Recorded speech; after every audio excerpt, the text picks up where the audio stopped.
En réponse aux 2 ou 3 bateaux il y a eu un bateau de coulé, puis 2 pétroliers, dont le pétrolier qui a été arrêté hier. Aujourd'hui ou hier, les Russes ont arrêté 12 bateaux occidentaux pour un montant total de plus de 3 milliards de dollars. J'ai pas trouvé confirmation, mais si c'est ça, ça veut dire que les Américains sont pas du tout, les Russes ont largement la capacité d'embêter les Américains, tout autant que les Américains essayent de le faire pour les Russes. Et ça, les Américains le savent. Donc ça veut dire que c'est sans solution si c'est ça. Donc, oui, mais à nouveau, tout ça ne dessine pas, pour moi, si je dis les choses simplement, tout ça ne dessine pas une trajectoire hégémonique. En plus, quand tu sais que tu n'as pas les moyens, tu conçois pas une trajectoire hégémonique en disant on se donnera les moyens plus tard. Je vous écoute, allez-y. Monsieur le Président, une question circule partout dans le monde. Si la Russie est vraiment cette puissance militaire capable d'écraser l'Europe en 10 minutes, comme vous le dites souvent, alors pourquoi, après plus de 2 ans de guerre, l'Ukraine existe toujours? Beaucoup y voient la preuve que vos menaces ne sont que du vent. Qu'est-ce que vous répondez à ça? C'est une question typiquement occidentale. Ils pensent que gagner, c'est détruire tout ce qui bouge. Nous savons que la vraie puissance, c'est de choisir quand et comment on frappe. Si j'avais voulu que Kiev n'existe plus, je n'aurais pas eu besoin de 2 ans. 20 minutes auraient suffi. Mais ce n'est pas notre objectif. Nous n'avons jamais voulu raser l'Ukraine. Nous voulons l'arracher à l'OTAN sans détruire un peuple frère. L'Occident a transformé ce conflit en un champ d'expérimentation militaire. Ils fournissent les armes, les satellites, les cibles. Autrement dit, la Russie ne se bat pas contre l'Ukraine, mais contre tout le système militaire occidental. Et pourtant, nous tenons. Mieux encore, nous adaptons notre armée, nos technologies, notre économie. Pendant qu'ils s'épuisent, nous apprenons. Ceux qui croient que la lenteur est une faiblesse n'ont jamais mené de guerre moderne. Nous avons choisi la patience stratégique, pas le chaos. Parce que nous savons que, quand la poussière retombera, il n'y aura plus d'Ukraine, mais une Russie plus unie que jamais. Alors pour répondre à ta question, non, ce n'est pas du vent, c'est une tempête, et elle souffle encore. La seule chose que les États-Unis comprendront, c'est la force, et les négociations sont une impasse. La seule raison pour laquelle les Russes disposent de ces missiles hypersoniques, la raison pour laquelle ils ont consacré autant d'efforts à leur système de missiles, est qu'ils avaient prévenu qu'ils feraient cela depuis plus de 20 ans. C'est lorsque les États-Unis ont annoncé en 2001, puis bien sûr que cela est entré en vigueur en 2002, leur retrait du traité ABM, que les Russes ont déclaré « Eh bien, nous devons maintenant développer des missiles capables de contourner votre bouclier antimissile balistique. » La préoccupation était que le bouclier antimissile balistique ne pourrait de toute façon jamais empêcher une première frappe russe, car il y aurait trop de missiles. Ce serait accablant. Il est plus ou moins juste de dire que l'objectif est de permettre une première frappe. Autrement dit, au lieu d'avoir des armes nucléaires comme moyen de dissuasion, cela leur donne une fonction offensive, car il suffit qu'elles soient assez puissantes pour absorber les capacités de riposte de la Fédération de Russie. C'est une source d'inquiétude. Les armes nucléaires ne devaient pas avoir de vocation offensive. Il est donc étrange que nous ayons mis en place toutes ces incitations pour que la Russie développe ses armes.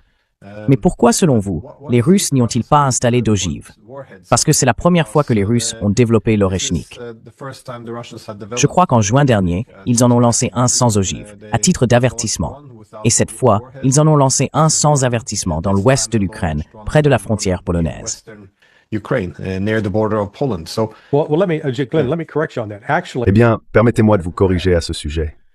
D'après ce que j'ai lu, les Russes ont effectivement prévenu les États-Unis 3 heures avant le lancement, car ils voulaient s'assurer que les Américains, qui disposent de satellites surveillant les lancements, pouvant ressembler à des missiles balistiques intercontinentaux, comprennent que ce qu'ils lançaient était un missile de portée intermédiaire. Ils n'ont pas précisé où il allait en Ukraine, seulement qu'il resterait confiné au territoire ukrainien. Donc oui, ils ont été avertis à l'avance, et ensuite les États-Unis ont commencé à passer des appels, disant aux gens « Faites attention, quelque chose de grave arrive ». Oui, je ne suis pas sûr que ce soit lié à l'avertissement, mais j'ai vu que les États-Unis avaient averti le personnel de leur ambassade ou quelque chose comme ça. Exact. Cela avait-il un lien avec cet avertissement? Eh bien non, c'était sans rapport, car cela s'était produit quelques jours plus tôt. Oh, désolé.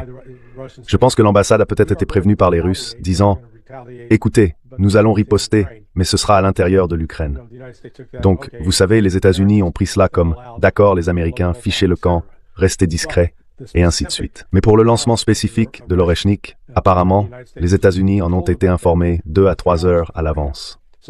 Donc encore une fois, la Russie essaye d'éviter de faire quoi que ce soit unilatéralement qui pourrait être mal interprété et faire dégénérer la situation en guerre nucléaire.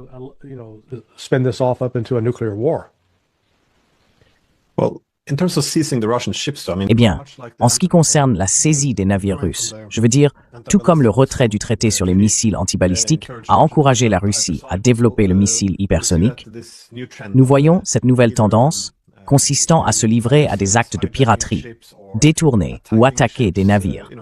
Vous savez, au début, ils ont prétendu que c'était l'Ukraine qui avait attaqué des bâtiments russes, même en Méditerranée. Mais cela devient de plus en plus éhonté, je suppose. Oui, il y a de moins en moins besoin de dissimuler ce qu'ils font. C'est donc une forme d'incrémentalisme. Mais, étant donné que c'est la nouvelle approche vis-à-vis de la Russie, il semble très prévisible que la conséquence sera que la Russie commencera à protéger de plus en plus ses navires par la force militaire, ce qui signifie que la marine russe sera beaucoup plus active en mer Baltique.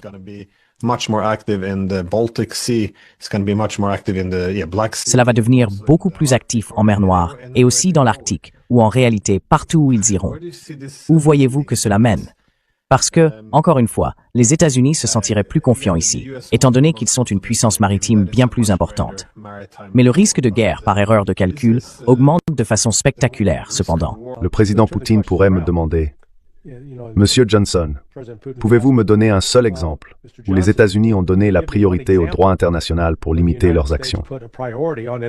Et je devrais répondre non. Vous savez, la piraterie en mer, quelle est la différence avec la piraterie sur terre lorsqu'ils enlèvent et kidnappent un président élu? Maintenant, nous pouvons prétendre qu'il est illégal et illégitime, mais cela reste tout de même à l'intérieur des frontières du Venezuela. Il était tout de même considéré à l'international comme le dirigeant élu. Donc la réponse est non, je ne peux pas.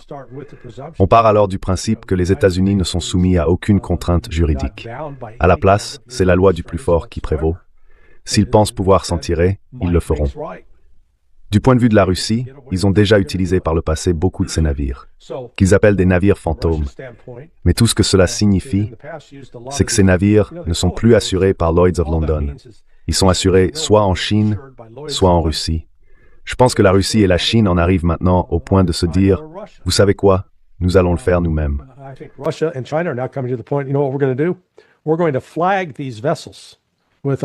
Nous allons immatriculer ces navires sous nos propres pavillons, des navires battant pavillon russe et chinois. Et il ne me surprendrait pas que la Russie commence à déployer, disons entre 15 et 30 membres des forces spéciales sur ces navires pour les protéger, de sorte que tout hélicoptère approchant s'exposerait à un risque de tir létal. De même, toute tentative des Navy SEAL de monter à bord d'un navire en route essuierait des tirs provenant du bord. On ne veut pas en arriver là, mais ce serait une meilleure option que de risquer une confrontation une fois le navire saisi. Je pense qu'il y a eu une surestimation flagrante de l'importance du pétrole vénézuélien pour, disons, la Chine. Je regarde ce que faisaient les Chinois. Ils rendaient service au Venezuela. Ils achetaient son pétrole, dont ils n'avaient pas besoin, pour aider l'économie vénézuélienne.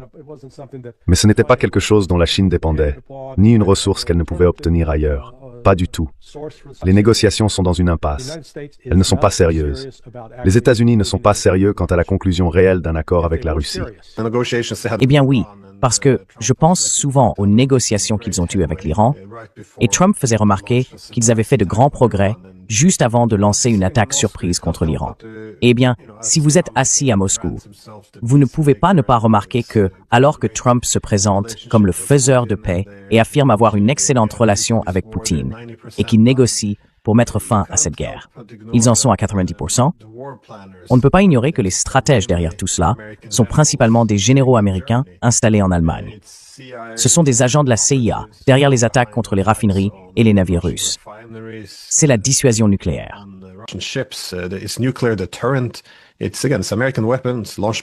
Encore une fois, ce sont des armes américaines, lancées par des sous-traitants américains, guidées par des satellites américains, avec des cibles choisies par le renseignement américain. Et bien sûr, tous les arguments de Trump, selon lesquels nous devons imposer des sanctions massives et faire pression sur des pays comme l'Inde pour qu'ils cessent de commercer avec la Russie, ainsi que les discours affirmant que nous devons affaiblir la machine de guerre russe, ce qui revient en réalité à dire que nous allons détruire notre propre économie. Tout ce discours, sans aucun progrès dans les négociations, n'a tout simplement aucun sens. Pourquoi les Russes continuent-ils à jouer le jeu? Penses-tu que c'est sincère, ou bien qu'ils se rendent compte que c'est une impasse, mais qu'ils s'amusent de Trump?